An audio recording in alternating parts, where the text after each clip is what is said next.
dia 11 de abril, decida confiar. E disseram a toda a comunidade dos israelitas: a terra que percorremos em missão de reconhecimento é excelente.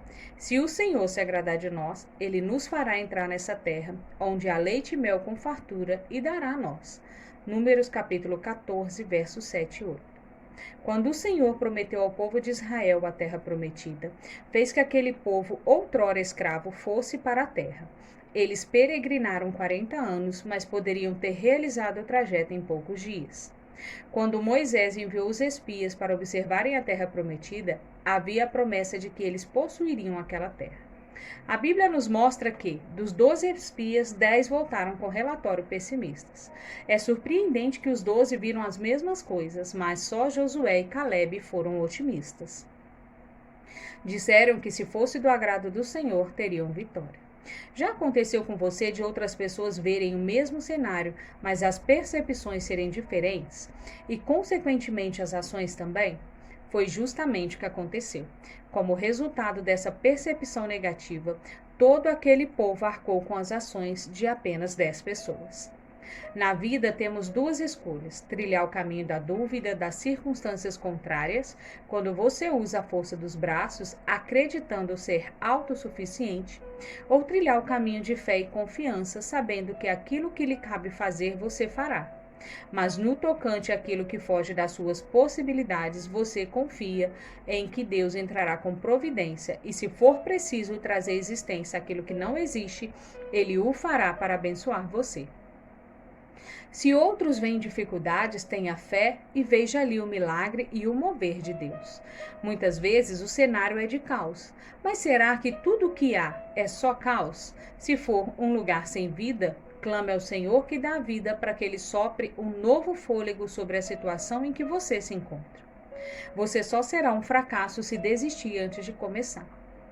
Onde você vê uma dificuldade, Deus vê uma oportunidade de o promover.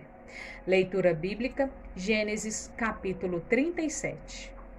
José e seus irmãos. Jacó ficou morando na terra de Canaã, onde seu pai tinha vivido. Essa é a história da família de Jacó.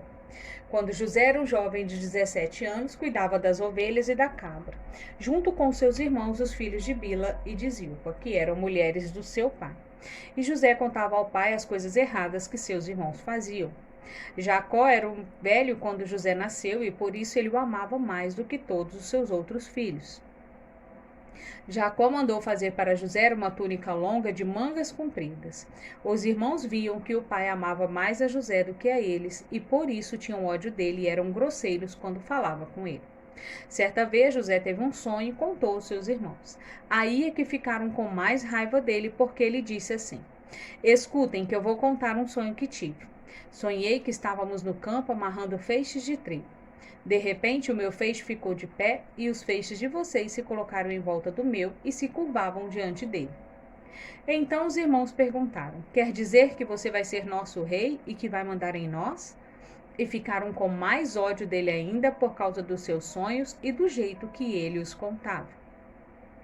Depois José sonhou outra vez e contou também esse sonho aos seus irmãos. Ele disse assim: eu tive outro sonho. Desta vez o sol, a lua e 11 estrelas se curvaram diante de mim. Quando José contou esse sonho ao pai e aos irmãos, o pai o repreendeu e disse: o que quer dizer esse sonho que você teve? Por acaso a sua mãe, os seus irmãos e eu vamos nos ajoelhar diante de você e encostar o rosto no chão? Os irmãos de José tinham inveja dele, mas o seu pai ficou pensando no caso. José é vendido e levado para o Egito. Um dia, os irmãos de José levaram as ovelhas e as cabras do seu pai até os pastos que ficavam perto da cidade de Siquém. Então Jacó disse a José: venha cá, vou mandar você até Siquém, onde os seus irmãos estão cuidando das ovelhas e das cabras. Estou pronto para ir, respondeu José. Jacó disse: vai lá e veja se os seus irmãos e os animais vão bem e me traga notícias. Então, dali do vale de Hebrom, Jacó mandou que José fosse até Siquém e ele foi. Quando chegou lá, ele foi andando pelo campo, aí um homem o viu e perguntou: o que você está procurando? Estou procurando os meus irmãos, respondeu José. Eles estão por aí em algum pasto, cuidando das ovelhas e das cabras. O senhor sabe aonde foram? O homem respondeu: eles já foram embora daqui. Eu ouvi quando disseram que iam para Dotã. Aí José foi procurar os seus irmãos e os achou em Dotã. Eles viram José de longe e, antes que chegasse perto, começaram a fazer planos para matá-lo. Eles disseram: lá vem o sonhador. Venham, vamos matá-lo agora. Depois jogaremos o corpo num poço seco e diremos que um animal selvagem o devorou. Assim veremos no que vão dar os sonhos dele. Quando Rúben ouviu isso, quis salvá-lo dos seus irmãos e disse: não vamos matá-lo. Não derramem sangue, vocês podem jogá-lo neste poço, aqui no deserto, mas não o machuquem. Rúben disse isso porque planejava salvá-lo dos irmãos e mandá-los de volta ao pai. Quando José chegou ao lugar onde seus irmãos estavam, eles arrancaram dele a túnica longa de mangas compridas que ele estava vestindo.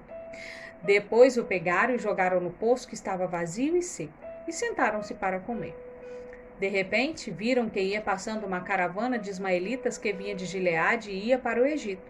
Os seus camelos estavam carregados de perfumes e de especiarias. Aí Judá disse seus irmãos: o que vamos ganhar se matarmos o nosso irmão e depois escondermos a sua morte?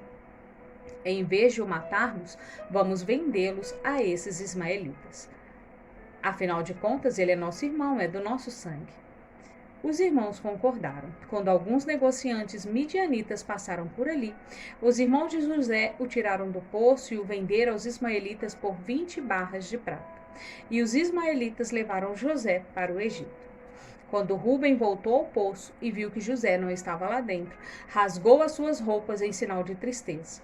Ele voltou para o lugar onde os seus irmãos estavam e disse: o rapaz não está mais lá. E agora, o que é que eu vou fazer? Então os irmãos mataram um cabrito e com sangue mancharam a túnica de José. Depois levaram a túnica ao pai e disseram: achamos isso aí. Será que é a túnica do seu filho? Jacó a reconheceu e disse: sim, é a túnica do meu filho. Certamente algum animal selvagem o despedaçou e devorou. Então, em sinal de tristeza, Jacó rasgou as suas roupas e vestiu roupa de luto. E durante muito tempo ficou de luto pelo seu filho.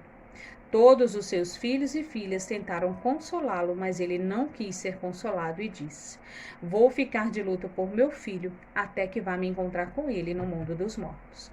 E continuou de luto por seu filho José. Enquanto isso, os midianitas venderam José a Potifar, oficial e capitão da guarda do rei do Egito.